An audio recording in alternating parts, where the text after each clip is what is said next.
Selamat malam, selamat datang di Mata Najwa. Saya Najwa Shihab, tuan rumah Mata Najwa. Salah satu tugas Dewan memang membuat undang-undang. Inisiatif dan skala prioritas legislasi bisa mereka rancang. Bikin aturan yang bermutu ialah tugas yang kita berikan. Wajib bagi Dewan mendengar segala keluh dan harapan. Namun undang-undang makin sering digarap kebut-kebutan, kadang dibikin secara diam-diam tanpa juntrungan. Beberapa kali terjadi di depan mata kita yang urgent ditunda-tunda, yang diprotes digarap seketika. Wajar jika kemarin, sekarang, dan lusa kita bertanya, wakil rakyat itu masihkah mewakili kita semua? Inilah Mata Najwa, menagih wakil rakyat.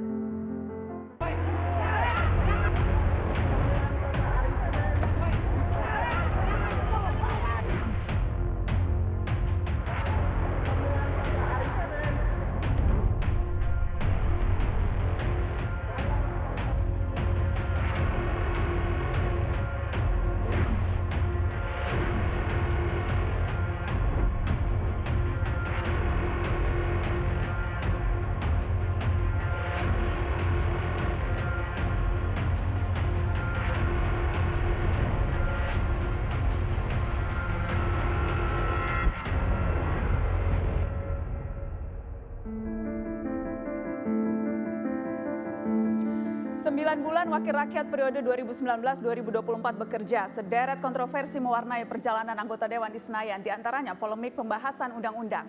Mari menagih wakil rakyat. Sudah hadir di Mata Najwa perwakilan Dewan. Ada Ketua Badan Legislasi DPR, Supratman Andiaga. Selamat malam, Pak Supratman. Selamat malam. Terima kasih sudah hadir. Saya juga mengundang anggota DPR fraksi PDI Perjuangan, Komarudin Watubun. Selamat malam, Pak Komarudin. Dan ada juga anggota DPR fraksi PKS, Mardani Alisera. Selamat malam. Malam, Nana. Sengaja saya tempatkan semua anggota Dewan di baris sebelah kanan, karena di baris sebelah kiri saya mengundang para, kalau ini wakil rakyat, maka ini adalah, ini wakil rakyat juga, dan ini rakyatnya. Ada Direktur Pusat Studi Konstitusi Pusako Universitas Andalas, Ferry Amsari. Selamat malam, Bang Ferry. Malam, Mbak Nana. Ada peneliti Formapi, Lusius Karu. Selamat malam, Bang Lusius. Dan ada teman saya, peneliti LBH Apik, Dian Novita. Selamat malam, Mbak Dian. Selamat malam, Mbak Nana. Wakil rakyat, rakyat. Kalau karena yang lebih penting yang sebelah kiri, saya akan mulai dari yang sebelah kiri. Terlalu dinikah kita menagih mereka-mereka ini, baru 9 bulan bekerja, karena di awal tadi ada yang bilang baru 9 bulan, masa udah mau ditagih? Terlalu cepat kita menagih mereka? Oh tidak, bagi saya di situasi pandemik, karena banyak potensi penyimpangan ya, termasuk juga penyimpangan produk legislasi, maka semestinya kita harus menagih cepat, agar wakil kita tidak lupa apa yang dijanjikannya. Oke. Sebelum kemudian penyimpangannya menjadi parah begitu ya. Kalau tidak terlalu dini, pertanyaan berikutnya, masih layakkah menagih, akan sia-sia atau tidak? Tentu saja harapan terus dikumandangkan kepada wakil rakyat, walaupun memang problematikanya, sedihnya adalah seringkali apa-apa yang kita tagih itu yang diabaikan, dan apa-apa yang kita kritik mereka kerjakan. Nah, ini yang kemudian kita melihat apakah wakil rakyat kita betul-betul bekerja demi rakyat, atau sebaliknya memang di tengah pandemik ada transaksi yang kemudian di luar kepentingan rakyat sedang diperjuangkan oleh wakil kita. Kalau gitu saya ingin ke Formapi, yang memang selalu memantau parlemen. Selama beberapa bulan ini merasa terwakili tidak dengan kinerja-kinerja parlemen? Saya kira sih kalau dilihat dari munculnya banyak kritikan publik terkait dengan kinerja DPR, sulit untuk mengatakan bahwa suara rakyat sudah banyak terwakili oleh DPR gitu ya. Apalagi baru satu RUU yang disahkan dari 50 yang direncanakan sebagai prioritas 2020 ya.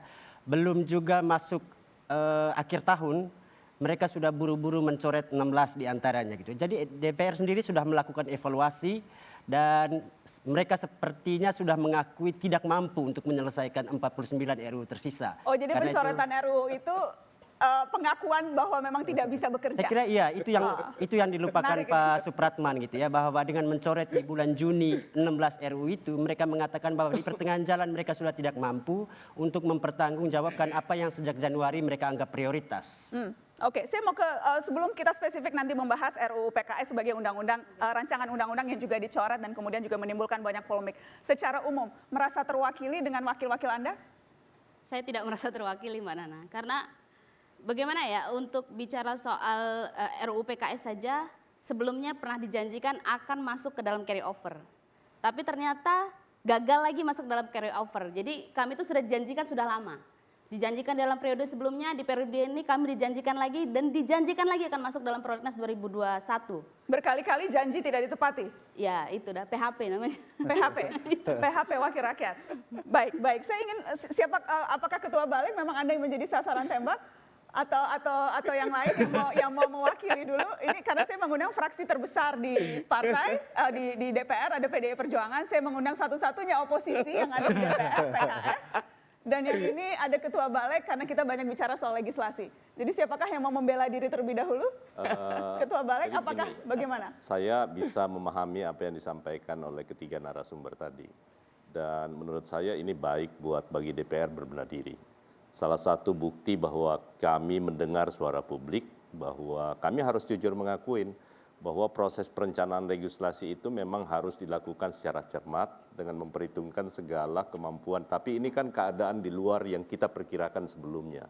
Nah, oleh karena itu Badan Legislasi di dalam Undang-Undang 15 2019 yang penyempurnaan perubahan dari Undang-Undang 12 2011 itu memungkinkan untuk setiap saat dilakukan evaluasi terhadap prolegnas.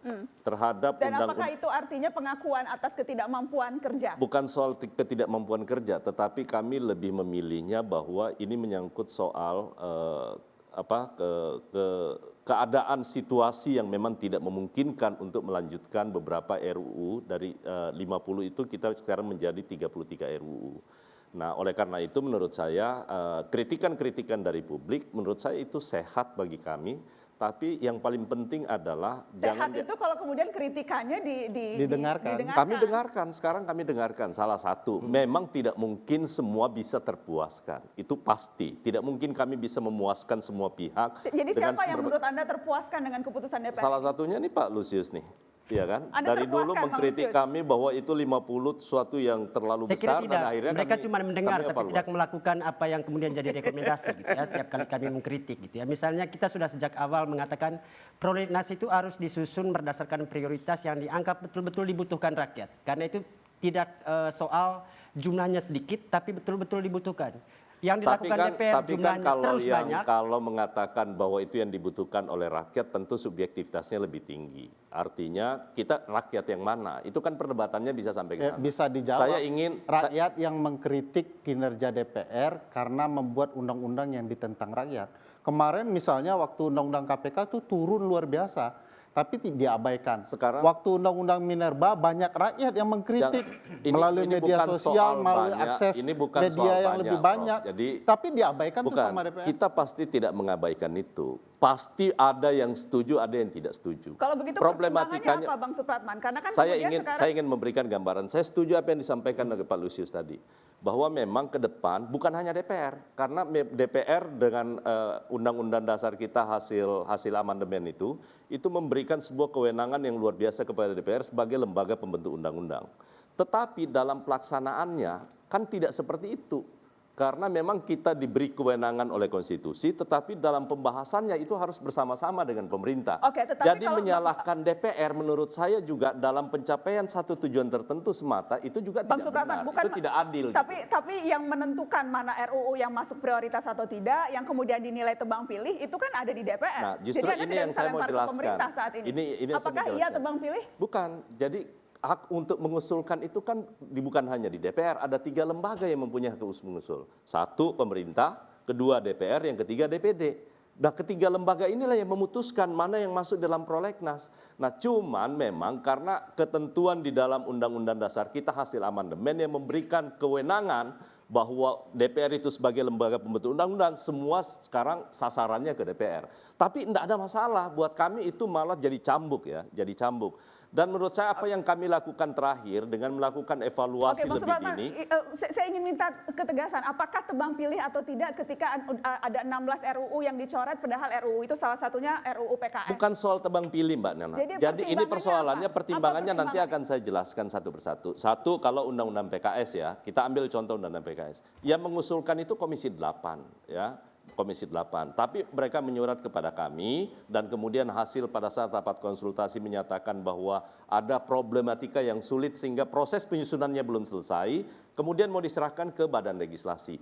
Itu kan proses ini tidak bisa sebegitu mudah, harus lewat karena Badan Legislasi juga punya saya mau minta rencana. ketegasan, jadi alasannya karena sulit.